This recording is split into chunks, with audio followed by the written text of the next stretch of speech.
A very warm welcome to the class, children. In the previous class, we have already studied about what are decimal fractions, how to write a decimal fraction, what is a decimal point, and the place value of the decimal fractions. So in this class, we are going to study about adding and subtracting of the decimal fractions and also how to write half, quarters, three quarters into a decimal fraction. Okay, let's begin, children. Writing half, quarter and three quarters. Let's see how to write them into decimal fractions. You all know half is usually written as 1 upon 2. Okay. So to convert this fraction into decimal form, the denominator of half must be converted into an equivalent fraction with denominator 10. Now what does this mean? Denominator of half, that is 2. So it has to be converted into 10. That is equivalent fraction with denominator 10. So what you think should be multiplied by 2 that you will get 10? Yes, you have to multiply it by 5. So half is equal to 1 upon 2 into 5. So 2 into 5 gives us 10. So I have written a multiplication of 5 in the numerator as well. So yes, this is the rule which states that if you multiply or add or divide or subtract a denominator by any number, the same operation has to be done in the numerator. Correct? So here in this case, I have multiplied 5 with 2. Correct? So here I will do the same thing. I will multiply 5 by 1. So what do I get? I get 5 upon 10. So the decimal form of half will be 5 upon 10, and as we have done in the previous classes, that as nothing is written here, correct, we take it as 0 point, and as only one 0 is there and one number, we take it as 0 0.5. So your 5 upon 10 can be written as 0 0.5. And just a quick recap, why this is a decimal fraction? Because the denominator has 10 in its, the fraction has 10 in its denominator phase. So when it is a decimal fraction, when the denominator has either 10, 100, 1000 or any multiples of 10. So the tables or the numbers which come in the 10 table, if they are there in the denominator, we call it as a decimal fraction. Okay. So therefore we can write half is written as 0 0.5. Now let's see about what about quarter and three quarters. So quarter is what? Quarter is 1 upon 4 and three quarters is what? 3 upon 4. Okay. So we need to convert them now into decimal fractions. But as I had mentioned in earlier when we were solving about half, that it has to come in the multiple of 10.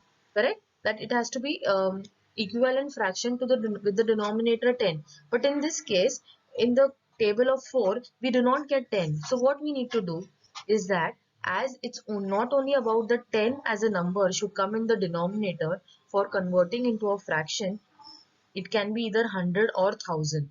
Okay, so denominator can be even 100 for that particular fraction to be getting converted into a decimal fraction. Okay, so 3 upon 4, for I to convert it into a decimal fraction, as I cannot multiply it by any number to get 10, I am multiplying it by 25. I am multiplying it by 25 so that the denominator can be 100. I repeat, it is not always that 10 has to be in the number or in the denominator for a decimal fraction to be formed, but it can be any multiples of 10. So as in this case, 3 upon 4, 4, even if I multiply with any number, I will not be able to get a 10. But if I multiply 4 by 25, I will be able to get 100. So I can get a denominator as 100. So my 3 upon 4 can be converted into a decimal fraction. But in this case with the denominator 100. Okay. So let's see with a quarter first. 1 upon 4 is equal to, so 4 will be multiplied by 25. Okay, 4 will be multiplied by 25 and 1 will be multiplied by 25. So you will get 25 upon 100. Okay, so as I repeated earlier, as I said earlier, the 25 number, as it was multiplied with the denominator, it has to be multiplied with the numerator as well. Okay, so 4 into 25 and 1 into 25 gives us 25 upon 100. Okay, so here there is no number, so again I write it as 0 point. Two zeros are there, two numbers, so need not write anything any zeros, but you directly has to write it as 0.25. Now let's solve about 3 quarters. 3 upon 4, again 4 cannot be multiplied with any number to get 10, so I have multiplied with 25. So same way 3 into 25, if denominator has been multiplied by a particular number, the numerator also has to be multiplied. So you get 3 into 25 is equal to 75 and 4 into 25 is equal to 100, which can be written as 0.75. So your half can be written as 0.5. Your one quarter, that is 1 upon 4, can be written as 0.25. Your 3 upon 4, that is 3 quarters, can be written as 0.75. So based on this, children, we need to solve the future sums. So let's start with solving the problem set. In this, we need to write the following fractions as the decimal fractions. The first sum says 2.5 meters. So 2.5, half can be written as 1 upon 2 is equal to. So 2 will be written as it is, point, that is decimal, and half, as we had studied earlier, it is written as 0.5. So your answer for 2.5 meters, that is 2 1 upon 2, becomes 2.5 meters. Okay, it becomes as 2.5 meters. Then the next sum says 2.5 quarter. So what is a quarter, children? 1 upon 4. So what will be the question as? 2 1 upon 4. Again 2 will be written as it is, decimal will be added, and 1 upon 4 is nothing but 0.25. Okay, so it becomes 2.25. It becomes 2.25 for the question 2 1 upon 4, that is 2 and quarter. Then the third sum says 2 and 3 quarters. Okay, 3 quarters is what? 3 upon 4. So again 2 3 upon 4. So 2 will be written as it is. After that a decimal, and 3 upon 4 can be written as 0.75. Correct? So your answer will be, instead of 3 upon 4, you will write 2.75. So this is how you need to solve the fractions which can be written as in the decimal forms. Now the next part of this chapter tells us about adding the decimal fraction. It is the same way how we add otherwise. The only thing is that you need to just, in place of the numbers which are being given, you have to write them as it is under them. For example, they have given the number as 7.09 and 54.93. Okay, the sum says 7.09 and 54.93. So if you have to write 7.09, okay, and 54.93. So after the decimal, how many numbers are there? 2. So you have to write exactly below them. So 93 point, then 7, under 7 you have to write the 4 and 54. So you cannot write 7 here and then the point. No, it has to be underneath accordingly. So this is your tens place, this is your units place, this is your tens place, and this is your hundreds place. So then the same way you have to add, and exactly below the decimal point you have to put the decimal which is there for the answer. So your answer becomes 62.01. The same way we need to solve the second sum, which says 55. It says 55.83 plus 167.40. 45 sorry, in 0.83 plus 167.40. So same way, underneath the decimal you will write 45, that is 45 plus 167. Correct? And the same way you will add by carrying over. To understand it better, let's solve the problem set. Here in this case, they have asked us to first convert the following into decimal fractions and then add them. As we had done it earlier, 1.5 meter and 2.5 meters. So 1.5 meter can be written as 1.5 because half means 0.5, and 2.5 can be written as 2.5 because again half means 0.5. So 2.5. So the same way, see below the decimals I have written. So 5 plus 5 will give you 10. So that will be carrying over of 1. Then 2 plus 1 gives us 4. So this is the answer. It is the same way we need to add as we add without a decimal. It is just the thing we need to be careful while placing the decimal and while placing the numbers below each other. Let's do the next sum. 4 and 3 quarters rupees and 7 and quarter rupees. So 3 upon 4 can be written as 3 upon 4 is nothing but 0.5. So that can be written as 0.75. So 4 is already there, 4.75.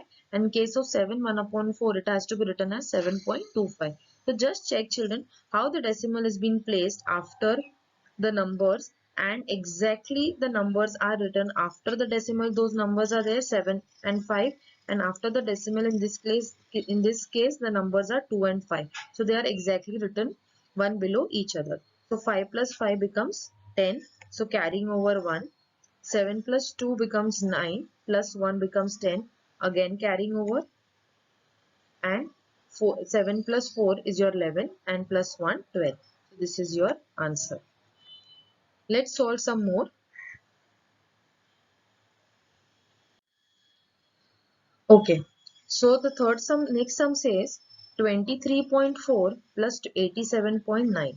So 23.4 plus 87.9. So again 9 plus 4 gives you 13. Decimal is written as it is. 7 plus 3 10. Carrying over 1 becomes 11. 8 plus 2 10 plus 1 becomes 11. So the same way, it is just that you need to be careful about the decimals. Next, 35.4 and your 816.6. Just be careful while placing the numbers. 4, 6, 35.4 you have written. Then 816. Because this 800 is in hundreds place, you need to write it here. As it is in this 100 place, you need to write it here. And there is no number in the place of hundreds in the case of 35.4. So you need not write any number. So it can be even considered as 0. Okay. So 4 plus 6 gives us 10. Carrying over 1. 5 plus 6 gives us 11, plus 1 12. 3 plus 1 4, plus 1 5, and 8 as it is. So the decimal is placed right besides the number where it is been ending as a whole number. Okay. This was about the addition. Now let's see about the subtractions. If we need to write, if you think of writing the tens, units, tens and hundreds. So after the point we call it, if you'll remember, it is tens place and it is hundreds place. Okay. So this is the sum wherein 15.841 minus 8.58. So 15, that is 1 is in the tens place, 5 in the units place, 4 in the tens place, and 1 in the hundreds place, and 8 is written under the units place. Correct? 8 is written under the units place and not under the tens place. 0.58. 1 cannot be subtracted from 8, so we are borrowing from 4. You get it as 3, and this becomes 11. So the answer is 3. Then again 3 cannot be subtracted from 5, so you are borrowing from 5, which becomes 4, and your 3 becomes 13. Correct? So 13 minus 5 becomes 8. Again 4 cannot be subtracted uh, from 8, so you are borrowing from 1, which becomes 0, and your 4 becomes 14. So 14 minus 8 becomes 6. So as I said, it is the same way you add and subtract the numbers. You have to subtract the decimals, but you need to be careful while placing the decimals. So let's solve some problem set. Problem set 42. The first sum says 25.74 minus 13.42. So tens, units, tens and hundreds. You can do it the same way in the addition also. 25.74 and 13.42. So 4 minus 2 gives us 2, correct? 7 minus 4 gives us 3. By putting a decimal, then 5 minus 3 gives us 2, and 2 minus 1 gives us 1. Correct? So your answer for this question is 12.32. The answer is 12.32. In this case, the question is 216.35. I have just missed here to write 216.35 minus 168.22. Okay. So 5 minus 2 is 3. I have placed each under the number. See 216.35 and 168.22. 2, 2. They have occupied the 100, tens and units places. So 5 minus 2 gives us 3. 3 minus 2 gives us 1. Now 6 cannot be subtracted from 8. So that is why we are borrowing from here. So this becomes as 0 and this becomes as 16. So your answer is 8 in this case. Correct? Here again 0 cannot be subtracted from 6. So you are borrowing from here. So this becomes 1 and this becomes 10. So 10 minus 4 becomes, so 10 minus 6 becomes 4 and 1 minus 1 becomes 0. So your answer is 448 point, very important, 48.13 is your answer. So this was all about how to solve the addition and subtraction decimal forms. Now we'll see one. So let's solve a word problem regarding this. The word problem says Vrinda was 1.48 meters tall and after a year her height became 1.53 meters. So initially she was 1.48 meters and after a year was passed she became 1.53 meters. How many centimeters did her height increase in a year? That means during that 1 year how much height did she increase? So what you need to do then? We need to subtract. So 1.53 minus 1.48. So 3 cannot be subtracted from 8. So what we do? We borrow it from 5. So this 5 becomes 4 and this 3 has become now 13. Correct? So 13 minus 8 gives us 5. Your 4 minus 4 gives us 0. And of course your 1 minus 1 gives us 0. So how much in a year she has increased? Vrinda's height has increased by 0.05 meters. I hope children you all have understood this problem set very well. Thank you children.